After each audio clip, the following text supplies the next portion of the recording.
Hey everyone, welcome back to FPL Fran. Today's video is going to be my GW28 team selection, and we're finally going to be locking in our free hit strategy for now.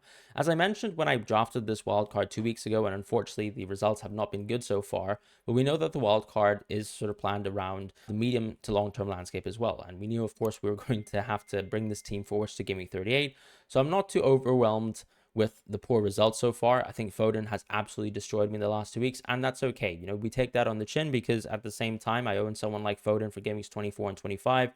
3 fixtures in a row where he blanked in perfectly good fixtures from a Chelsea point of view, or rather a City point of view. And sometimes this happens. Good players can do great things, and Foden has done so recently, much to my dismay. On top of that as well, when I'm reviewing my GW27 team, which I did in my transfer plans video, so I won't go too into detail, the reality, of course, is that I have been a little bit unfortunate too. The Neto injury, that's probably a loss of 1 point. I'm not expecting too much more. Wolves were battered in that game. However, Senesi, of course, that's a loss of 5 points. And of course, if I knew Senesi was going to only play 10 minutes of football, I probably would have just played Pau, which would have given me Doughty as well, and things like that. So unfortunately, that's a loss of 6 points, a loss of a lot of points versus Foden. But we also move on to, a fixture window where, of course, Foden has a blank. Foden has a Liverpool away fixture. He's also got the Arsenal fixture and even an Aston Villa fixture. So am I overall that concerned that I've lost out on Foden? I mean, yes, of course, in terms of, losing out in terms of the momentum of the team, but for the short term, of course, not too worried about how tough these fixtures might be for City, even though they are, of course, one of the better teams in the league, and you're not overall concerned when they actually have fixtures. You just see them as opportunities potentially to bench a player like Foden. Going forwards, though, of course, I think one of the concerns within my team that I sort of cited was that Tony has looked pretty poor lately, not just in terms of, the results, goals and assists and things like that, but just, of course, the actual outcome, right? For example, how has he been doing in terms of expected goal involvement, shots taken, things like that? It hasn't looked overall great for Tony, and I think there's reason to be concerned with Tony as well, alongside the fact that I have 2 injuries within my team. So I think with Senesi, I think the question, of course, is going to be, do I make a move towards a Zabarni? Do I make an even more aggressive move to a Kirkes or a Smith, which of course is debatable? And then of course with Neto, how bad is that injury? Is he going to come back for game week 35? Is he going to be able to serve my team, potentially even just be on my bench for this week and be a useful asset going forwards? With Tony, of course, we know that game week 29 is the big game for him. He does have one tough fixture in between, but then actually has really good fixtures to close the season.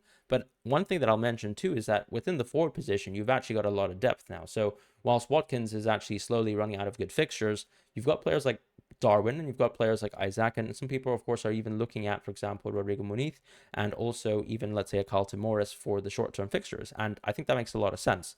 However, as I said in my transfer plans video, I did plan this wildcard to, look towards a free hit 34 strategy, hoping that there would be maybe an upset. Now, because there hasn't been an upset, the reality, of course, is that the understanding of 34 and even 29 has sort of radically changed, even 37. So right now, what it seems like, of course, is that even though we expect more fixtures game week 34, I think the counterintuitive point is that a lot of the fixtures that we do expect to come will actually still land on game week 37 instead, which means that 34 is actually not that hard to navigate. So if I show quickly Ben Crellin's sort of understanding of the fixtures, you can see that he still doesn't have that many double game weeks planned, and there's, of course, even the chance of, let's say, a blank game week for one of the teams within FPL. So actually, the size of game week 34 is rather small, and the teams that we probably want to target, that we would uniquely target within just the free hit, would be, for example, Crystal Palace players, because even when we talk about Everton players, they've actually got really good fixtures around that landscape anyways, so investing into them doesn't actually feel too bad. And when it comes to, let's say, other teams like United and Newcastle, you can still go for a player like Isaac, regardless of the fact of whether game week 34 is a double or not. I still think that you can just simply go for Isaac. You can pick him back again in the free hit, and you wouldn't feel too bad about owning him. The same goes for someone like Darwin in the short term as well, whether or not, let's say, the Everton versus Liverpool fixture happens on 34, 37. So things like that doesn't really change the landscape too much. And in the midfield, of course, a lot of the picks that we want to own for that special double game week would be, for example, someone like Eze, potentially even someone like Dwight McNeil. But how much upside is that? That's probably the question that's worth questioning, because I suppose the counterpoint would be, how much value are you going to get from a free at 29 versus the field, and potentially is it worth it? Because of course, a lot of people who are working towards a 3 at 34 now do need to take some short-term punts and some short-term hits, but they also need to be carrying forward some of these, let's say, Brentford players who you might not want to own going forwards. They also might need to carry, for example, someone like Bowen, who you obviously might want to be transferring immediately back into your Fodens, your Sons, and your Sakas of the world. So that's an interesting sort of point of view. And unfortunately, because of the way fixtures have come out, and also because the injuries that I've suffered within my team, I think it does make sense to actually pivot towards a free at 29. And part of that is because it avoids the immediate short-term hit for me on Game Week 28, but also because, as I said, I'm not that confident in some of the differentials that I have within my team, like a Tony, for example. So I'd rather keep a Haaland for this week and make a little bit more of a simpler move, plan around free at 29, understand that I'll take the L versus people in Game Week 34, but know that I can still build transfers actually towards Game Week 37 without having such a hamstrung team rather for Game Week 34. And ultimately, the question will be within the weeks, let's say inside and out of 29-34, how much points would have gained or lost pursuing the free at 29 strategy that I'm now going to lock in with. So that's going to be the team. So in terms of my actual team selection for this week, this is going to be the team selection as follows. So obviously, the double gaming goalkeeper that we invested in the wild card, who fortunately is not injured so far, is going to be Neto. So with a Sheffield United at home and a Luton at home fixture, this is incredible. I think that you really can't complain about the value of someone like Neto. What I will be interested in, though, is whether Neto, of course, is a captaincy option. I think first of all, it's Solanke for me, and actually second of all, it would probably be Neto as a vice captaincy option. I think he's probably the defender that you'd say is more stable compared to Zabarnyi, or let's say outside of Zabarnyi. But of course, as a goalkeeper, you've got access to things like save points, so that I think he's always got a higher ceiling compared to Zabarnyi, who unfortunately is one of the least flattering defenders when it comes to attacking output. And even when we look at the fixtures, of course, really good chances for a clean sheet over the 2 games here. So that puts Bournemouth comfortably as the first team within this game week with the highest clean sheet odds. And then it's Arsenal, which makes a lot of sense because I've still got Saliba and Gabriel, and hopefully they continue to deliver the goods. Arsenal have been effectively an impenetrable team as of late, unless they, of course, built a huge lead and do let in one chance. For example, the way City concede goals, and they did do so versus Newcastle, but of course were extremely resilient versus Sheffield United home, or away rather. And of course, with Doughty, we have a player here who we're not expecting clean sheets. Unfortunately, Luton are still one of the teams where, even when you combine the 2 fixtures, have one of the worst clean sheet odds for the week. However, we do know that Doughty is one of those attacking assets. And so we saw, of course, once again, one of the assists within the Aston Villa game. His underlying stats are still incredible in terms of the expected assists. This is why we have Doughty in the team, and those appearance points will hopefully carry and counter balance some of the unfortunate goals conceded that I'm sure Luton will concede. Unfortunately, of course, the question is going to be about whether I move Senesi to Zabarnyi. And right now, without actually knowing the result of the Brighton vs Roma game, at the time of recording this video, things might change. You might actually end up watching this video on a Friday morning and actually find out that Brighton would have absolutely battered Roma. And that for me would actually lean me towards the direction of taking a hit to go from, let's say, someone like Zabarnyi or rather from Senesi to Zabarnyi, because we have an increased chance of a Game Week 34 double with this Bournemouth team. However, I don't know the result of that right now, so I'm going to tentatively say that that's something that I'm considering, but it's not something that I am actually going to action this week. I just don't think my team needs a hit. I think Arsenal defense is really strong, and I'm definitely not going to replace, for example, Zabarnyi with Doughty, or rather Doughty with Zabarnyi. And in the midfield, as a result of that too, we're going to go with Fernandes, we're going to go with Son, Palmer, and Saka. Now, Son obviously has one of his worst fixtures, but ultimately, Son is Son. Even if Neto was to come back, for example, and he was ready to face Fulham, I think the concern, once again, is going to be his minutes, how, let's say, this Wolves team managed that, given the fact that he's obviously quite an injury-prone player. And, of course, I think the reality is we're expecting Son to play 90 minutes. This Aston Villa team have been a very resolute defense, but still recently we have seen some slippage there, and we can see them sort of slide down the rankings when it comes down to expected goals conceded. So even though this is an away fixture for Son, I would still prefer him over Neto, and that just simply comes down to, of course, how weak this Wolves team do look right now based on the unfortunate injuries that they have, but also, for example, from the context of, let's say, looking at someone like Son. There's a lot of guarantees with a player, even with a tough fixture there, and Son always brings those guarantees, as does Salah, as does Haaland.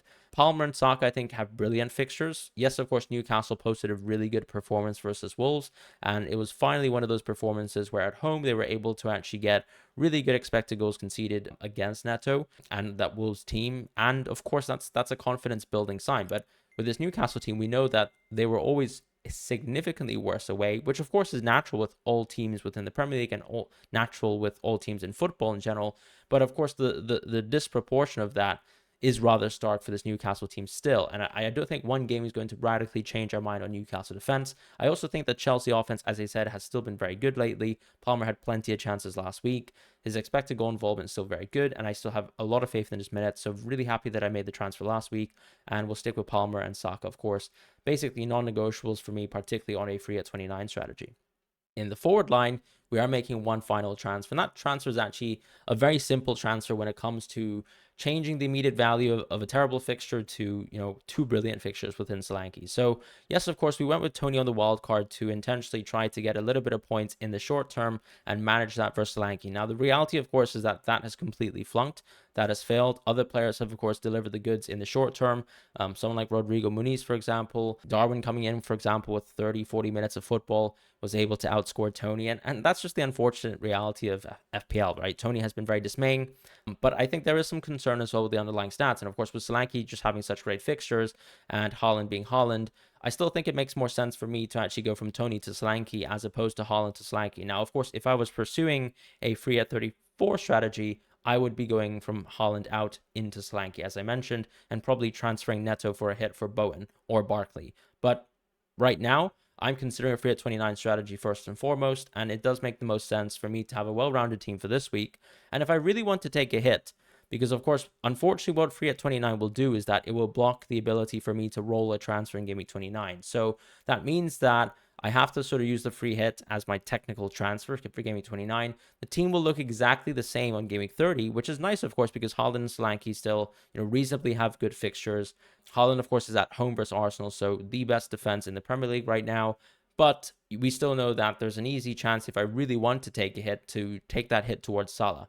On the other hand, Salah, of course, is versus Brighton. This Brighton team have actually, interestingly, been top 5 in expected goals conceded. So not actually as bad as we traditionally tend to think Brighton are in terms of how disproportionate their attack and defense might be. I think that is actually more fairly sort of ascribed to a team like Spurs, where their attack has been good, but their defense has actually been appalling. Whereas Brighton actually over the course of the season haven't been as bad as you think. Yes, of course, they concede a goal usually almost every game, but it doesn't mean that the floodgates are open as it looks sometimes when we watch the Spurs team play. So that's sort of the thinking in my mind. And of course, if I roll, for example, on a week like, let's say, game week 30, I could very well go towards Salah with 2 transfers in game week 31 and reconsider, of course, what the structure of my team would be. Do I, let's say, take Watkins out with that transfer as well? Do I open my eyes to, let's say, going back to Alvarez or going for an even cheaper option? Or is there an opportunity, for example, to jump out of Watkins, a game week earlier as well in game week 30, things like that? I could even take a hit, for example, with the view to, let's say, going Foden a little bit earlier too.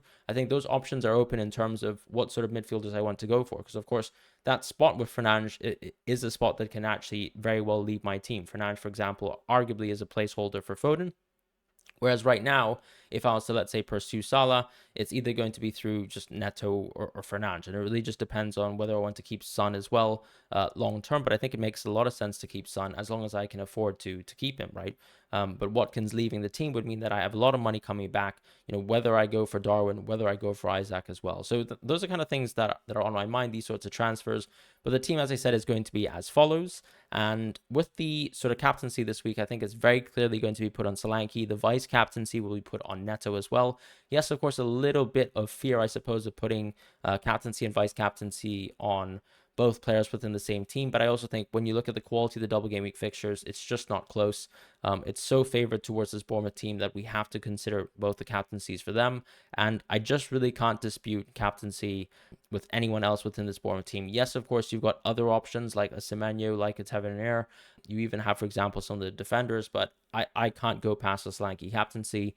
I think this would be a perfect captaincy week for people who are triple captaining as well. Just because if you're planning to, let's say, still bench boost on Game Week 37, you don't have any guarantees right now with knowing if Game Week 34 is going to pose you with a better better triple captaincy. So I think right now is the perfect opportunity to jump on that move, particularly as well if you're going to plan for a free at 34 anyways. So that's going to be my team selection, free at 29 locked in.